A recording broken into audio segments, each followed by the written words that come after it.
A very good morning to you all. Today we'll be seeing about national income, which is the second chapter in 12th standard economics.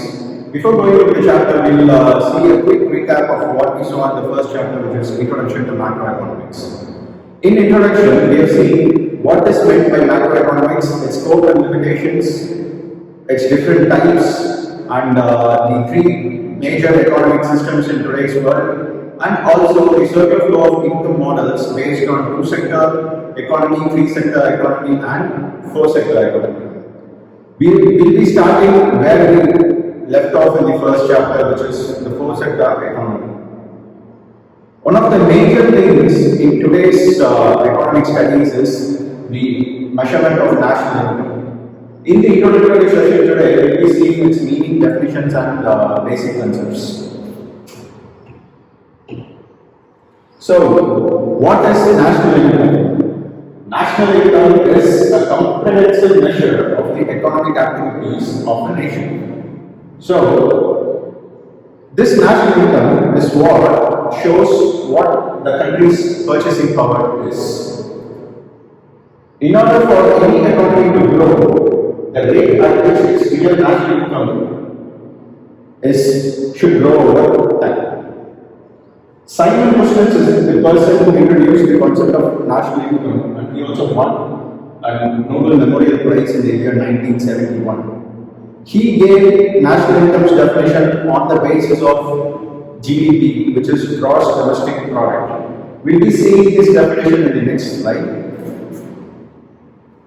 So, what is the meaning of national income? National income means the total money value of all final goods and services produced in a country during a particular period of time, say 1 year. So, what this means is, we have already seen that a country's total expenditure is calculated based on adding all these following values, which is consumers' expenditure, investment expenditure, government expenditure, and net exports. We will see the meaning of national income from there. So, the total money value of all final goods and services produced in a country. So, what happens when there is production of some items? Say there is production of cars. What happens then? When the car is produced, it is purchased by a consumer. So, it comes under consumer's expenditure. When a company invests in something, it goes into investment expenditure. When a government purchases goods and services from either the household sector or the firm sector, it goes into government expenditure. Plus, in a four-sector economy, which is prevalent everywhere in today's world, there is always some exports and imports. So we calculate the net export value by subtracting the import value from the total exports. So adding all these together, we arrive at what is called as national income. So here we have definitions of two major economists. One is Alfred Marshall and the other one is Simon Kuznets. The labor and capital of a country acting on its natural resources produce annually a certain net aggregate of commodities, material and immaterials, including services of all types. This is the true net annual income or revenue of the country or national dividend. So, what he means is, any labor or any capital manufacturing unit in a country, it makes use of its natural resources, produce some commodities, materials and immaterial services, and the true net annual income from all these is called as the national dividend or national income of a country. Similarly, what Simon Kuznets says is the net output of the commodities and services flowing during the year from the country's productive system into the hands of the ultimate consumers or into net addition to the country's stock of capital goods. So what happens when something is produced? Either it goes into the hands of consumer or it goes into the system of inventory. Inventory is basically a stock keeping system. So what second question says is any output of commodities or services which is produced in the productive system of a country and when it is sold into the hands of the final consumer, the values involved in all of this goes into the measurement of national income. So there are a few terms which are used to calculate national income. The first one is gross domestic product, gross national product, net national product at market price, net national product at factor cost. Personal income, disposable income, real income and GDP deflator. Before going into all these terms in detail, we will see what is market price and what is factor cost. In the first chapter, we are seeing two-sector economy. In two-sector economy, we know there are two sectors, namely household sector and a firm sector. What happens or what are the trades in both these sectors? We have seen that already. In household sector, they are the major providers of factors of production like land, labor, capital and organization. And what the firm sector does, it purchases all the factors of production into their firm sector to make the final product. So the factor cost which is mentioned here is the price at which all these factors, that is land, labor, capital and organization is provided to a firm sector, the price at which it is provided is called as factor cost. Market price is the final product price of any goods or services at which it is sold to the final consumer. I hope you understand the difference. Factor cost is the cost at which the factors of production are provided to the firm sector. Market price is something which involves the final price of any product at which the consumer buys it. So we'll move on to the different definitions. The first one is gross domestic product. GDP is the total market value of final goods and services produced within the country during any year. Here, we make use of the direct formula which we derived in the four-sector economy, which is C plus I plus G plus net exports. We know what C is, which is consumer expenditure, and I is the investment expenditure, and G is the government expenditure. And X minus M, which is total exports minus total imports, which gives us the value of the net exports during the period of time. This is always calculated at market price every year. So what is market price? Market price is the price at which a product is being sold to the consumer. But we also have something called as depreciation. Depreciation is nothing but any capital goods or any machineries or anything that is utilized in the production process, they always wear out. And an allowance is need to be added to this, which is known as depreciation. NDP is the value of net output of the economy during the year, which is calculated by subtracting the value of depreciation from the gross domestic product.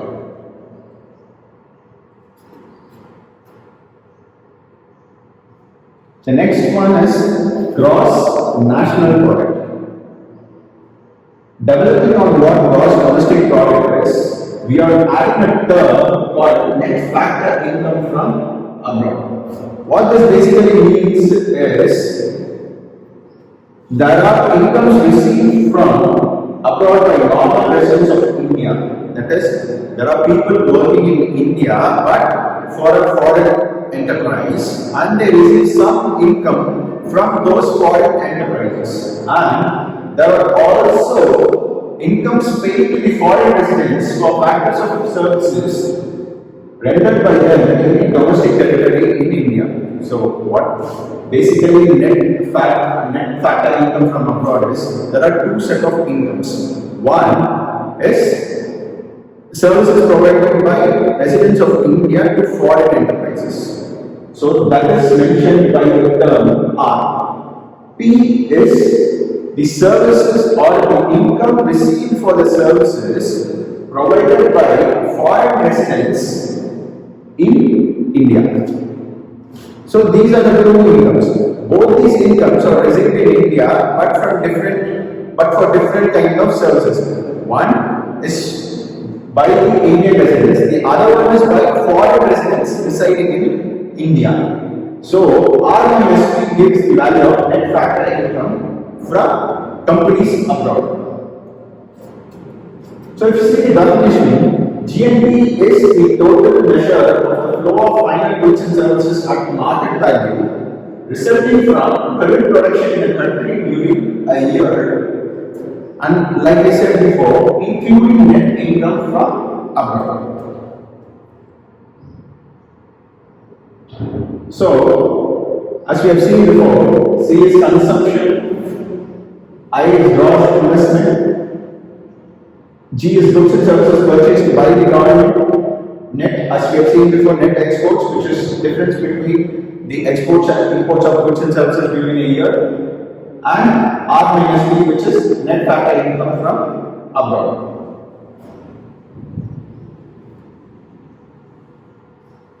Then we come to something called net national product. As we have seen before, the first one,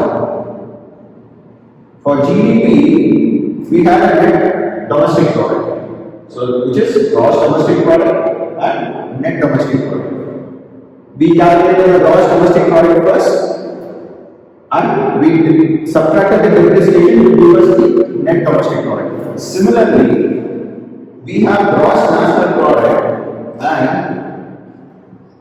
to show the net national product, which is NNP, we again subtract the depreciation allowance. And this depreciation allowance is also called as capital consumption allowance. Why it is called capital consumption allowance is because the depreciation happens for all the capital goods and not for the consumer goods.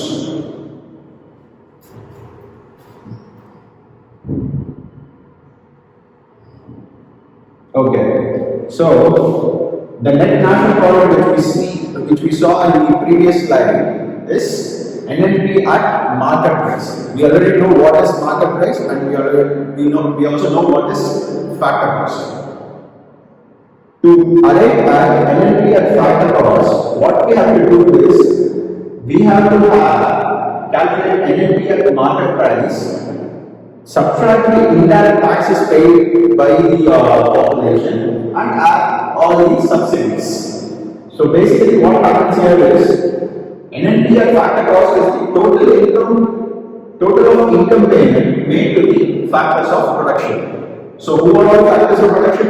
Land, labor, capital, and organization. So the total income paid to them is what is known as NNP at factor cost. So basically, the explanation here is we already know NNP at market prices. This market prices also includes all the taxes paid by the firm sector. But since we are dealing only with the factors of production here, we need to deduct all indirect taxes, because these are the taxes that will be paid by the factors of production to the government. So when we subtract the indirect taxes, and we also need to add the subsidies paid by the government to the factors of production. So these two will give the final value of the net national product, also including the indirect taxes. Once we subtract the taxes also from these two summations, we will get what is known as NNP at factor cost. From the money value of NNP at market price, we get amount of indirect taxes and add subsidies to arrive at the net national income at factor cost. Once again, let me repeat. We are dealing with factors of production, so we are taking into consideration what NNP at factor cost is. Hence, we are deducting the indirect taxes paid to the government so that we arrive at the final value of what a national income at factor cost will be. Moving on to the next slide, we are going to see what is personal income. Personal income is the total income received by the individuals of the country from all the sources before payment of direct taxes in a year. So, what happens here is, we have a national income value. We are adding all the transfer payments. Transfer payments is nothing but your pension, your social insurance, and all those things. And we are deducting social security contribution and undistributed corporate profits. Here, personal income is never equal to the national income, which is because personal income includes the transfer payments. Once again, what is transfer payments? Transfer payments is nothing but your pension, social insurance, and all the transfer payments that you receive from the government. But this is not included in national income. We have already seen what national income definitions we have seen before. We have never included transfer payments in any of the national income measurements which we have seen. So that is the major difference between what personal income and what national income is. Personal income is derived from national income by deducting undistributed corporate profits and employee contributions to social security schemes, and we also have transfer payments. So this is how personal income is calculated in a year. The next one in the list of definitions is disposable income. Disposable income is also known as disposable personal income, and it is the individual income after the payment of income tax. This is also the amount available for households for the sake of consumption. What this basically means is, on any income, that is on any personal income, you will have some taxes from the government. Once those taxes are deducted from your personal income, you arrive at something called as disposable income or disposable personal income, which is the exact value of the money that is at your disposal in any time of the year.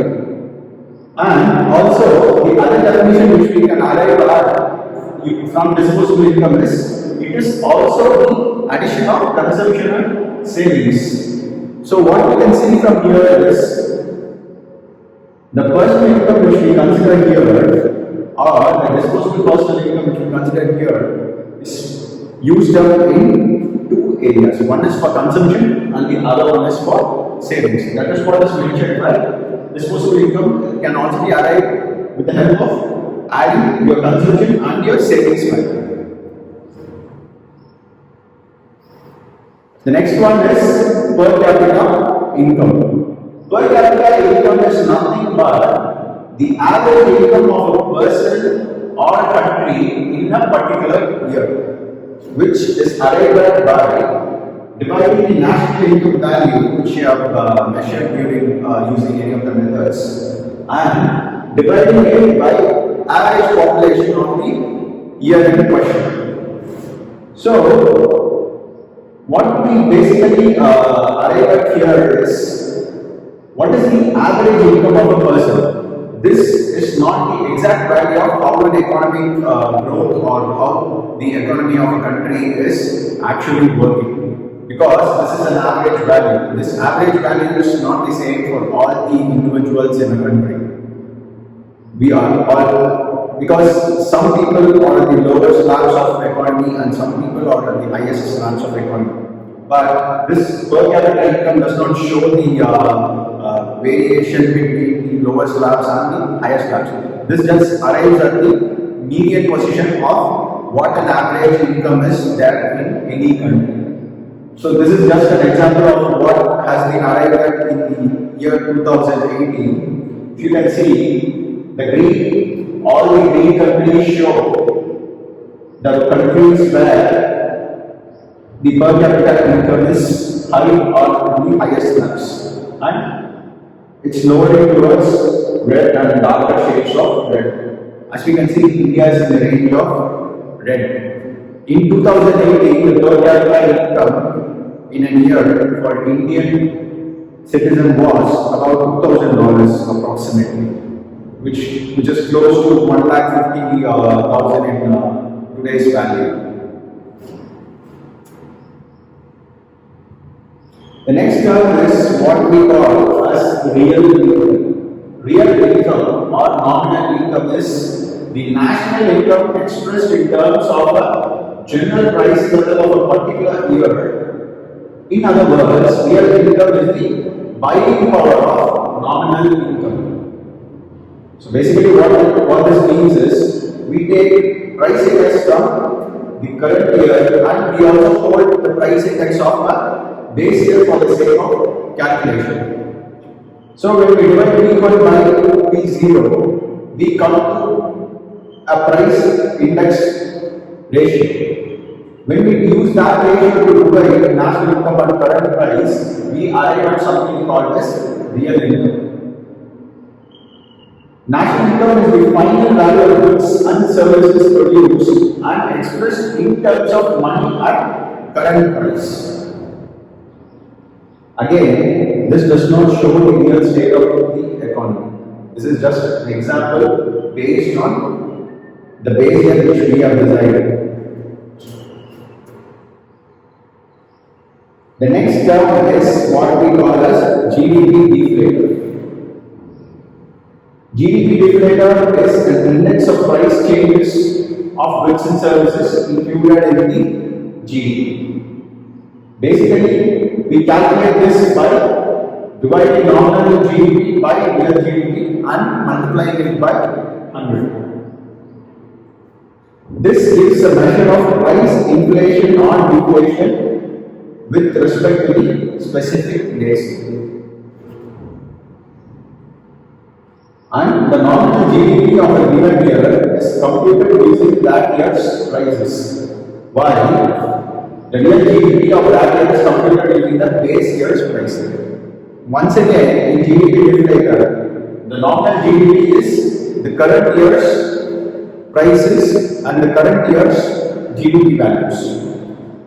But the real GDP is we consider a base year and we consider the prices from the base year to calculate the real GDP. And if you see once again, that is if you reshuffle this formula, we can take the real GDP here and we can take the GDP inflated to the denominator.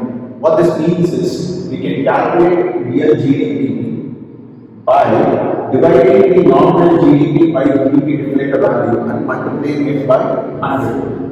That is, the formula implies that dividing the nominal GDP by the GDP deflator and multiplying it by 100 will give the value of what real GDP is. Hence, what we can see is deflating the nominal GDP into a real measure for the sake of coming to an understanding of how exactly the economy is rather than holding it at a higher value by which it's normally calculated. So these are some of the important questions from the topics which we have covered today. Once again, please check your Google Classroom for all the questions and all the assignments, and please do submit on time. Thank you.